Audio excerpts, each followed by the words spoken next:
ತುಂಬ ಚೆನ್ನಾಗಿ ಅದ್ಭುತವಾಗಿ ಮಾತ್ರ ಸ್ಟೂಡೆಂಟ್ ಆ ಥರ ಈಗ ಇನ್ನೊಬ್ರು ಇದ್ದಾರೆ ಅವ್ರನ್ನು ಮಾತಾಡ್ತಾರೆ ಈಗ ಯಾವ ಥರ ಮಾಡ್ತಾರೆ ಕೇಳೋಣ.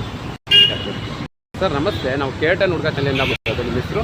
ಪ್ರಜ್ವಲ್ ಅಂತ. ಪ್ರಜ್ವಲ್ ಅಂತ. ನೀವು ಸ್ಟೂಡೆಂಟಾ? ಹೌದು. ಏನು ಮಾಡ್ಕೊಂಡಿದ್ದೀರಿ? ಮಾಸ್ಟರ್ ಡಿಗ್ರಿ ಮಾಡ್ತೀನಿ. ಓಕೆ ಬ್ರೋ, ನೀವು ತುಂಬ ಹೆಲ್ಪ್ ಆಗ್ತಿದೆ ನಮ್ಮಿಂದ. ಆ್ಯಂಡ್ ಈಗ ಎಷ್ಟೋ ಜನ 3 ಕ್ವಶನ್ ಕೇಳ್ಬೋದು ನಿಮ್ಮ ಹತ್ರ. ಹೇಳಿ ಬ್ರೋ. ಏನಿಲ್ಲ, ಮೊದಲನೇ ಕ್ವಶನ್. ಆ್ಯಂಡ್ ಎಷ್ಟೋ ಜನ ಸೈನ್ಸ್ಗೆ ಎಷ್ಟೋ ಜನ ಸೆಕೆಂಡ್ ಇಯರ್ PUC ಆಗಿರ್ಬೋದು, SSLC ಸ್ಟೂಡೆಂಟ್ ಆಗಿರ್ಬೋದು, ತುಂಬ ಭಯ ಪಡ್ತಾ ಇದ್ದಾರೆ. ಏನಕ್ಕೆ? ಒಂದು ನಿಜ ಕಷ್ಟನ ಸೈನ್ಸ್ ಅಂದರೆ?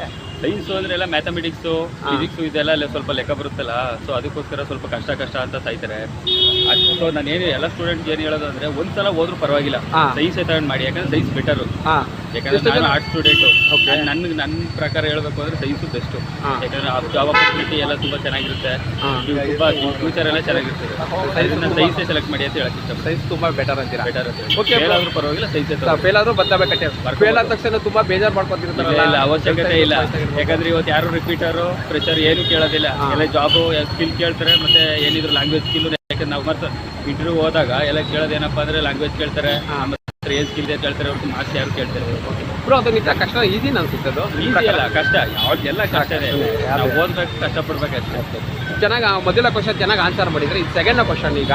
ಆ್ಯಂಡ್ SSLC ಸ್ಟೂಡೆಂಟ್ ಪಾಸ್ ಈಗ ಎಕ್ಸಾಮ್ ಬರ್ತಾ ಇದೆ, ಎಕ್ಸಾಮ್ ಬರ್ದೀಗ ರಿಸಲ್ಟ್ ಕಾಯ್ತಾ ಇದ್ದಾರೆ. And second PUC already